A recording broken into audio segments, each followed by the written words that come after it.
Dear students, our today's topic is to study impacts of soil pollution. So here in this lecture we would be talking about the effects, or you can say impacts, or the negative consequences of soil pollution on humans, plants, animals, and on the ecosystem as a whole. The harmful effects of soil pollution may come from direct contact with the polluted soil, or from contact with other resources such as water and food, like the food which has been grown on the polluted soil, or the water which has which come in direct contact with the polluted soil. Soil contaminants can exist in all three phases, as solid, liquid, and gaseous phase. So therefore these contaminants can reach or can enter the human body via different via or through several channels, such as direct contact with the skin, or through the inhalation of contaminated soil dust. So these soil pollutants can have short-term effects on humans as well as the long-term effects. Short-term effects include headaches, nausea, vomiting, coughing, respiratory problems. It can cause irritation of the skin and eyes, fatigue, and weakness. So various long-term ailments have been linked to soil pollution. So the exposure to higher levels of lead can result in permanent damage to nervous system. Children in particular are vulnerable to lead contamination. Soil pollutants can damage vital organs such as kidney and the liver.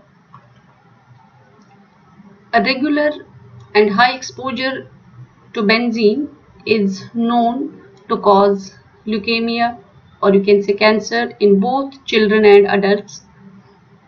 And exposure to polychlorinated biphenyls, or PCBs, is linked to liver cancer. It may be noted here that soil pollutants such as petroleum, hydrocarbons, and industrial solvents have been linked to congenital disorders in humans. Since soil pollution is accompanied by a decrease in the availability of nutrients, so when there is decrease in the availability of nutrients, plant life ceases to thrive in such soils, or you can say plants cannot properly survive in such soils. Soils that are contaminated with inorganic aluminum can prove toxic to plants. Plants that are grown in polluted soils may accumulate high concentrations of these pollutants through a process known as bioaccumulation. So what happens is, when these pollutants get accumulated in the plants in higher concentrations, and when these plants are consumed or eaten by the herbivores, what happens, these pollutants enter or reach the herbivores through the food chain, or you can say these pollutants are passed to the herbivores through the food chain, and which can result in the loss, death, or you can say extinction of many animal species. And eventually what happens, these pollutants find their way, or reach to the top of the food chain, and eventually can reach human beings and can cause many diseases in humans. Since the volatile contaminants in the soil can be carried away into the atmosphere, can enter the atmosphere by winds, or can seep into the groundwater and can pollute or contaminate our groundwater reserves. So you can say soil pollution is a direct contributor that it's a direct contributor of air and water pollution.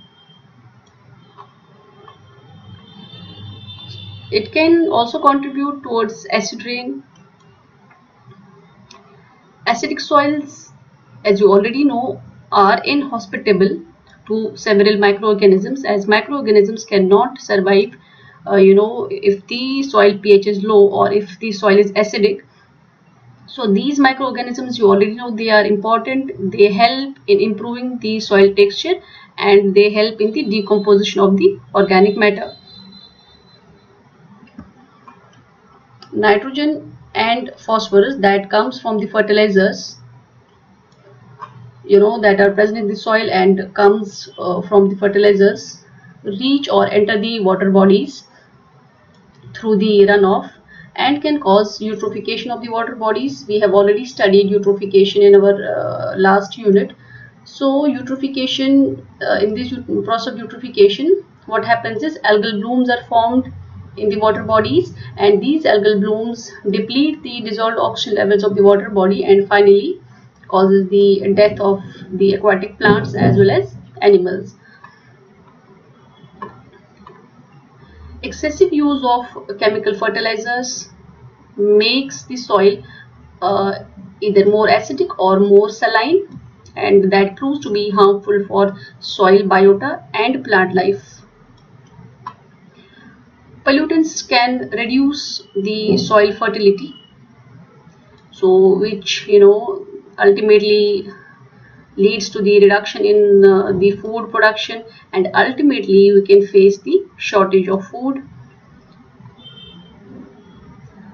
Soil pollution damages the natural beauty and the aesthetic sense of the landscapes. Alright, so this is all for today. Thank you. Have a nice day.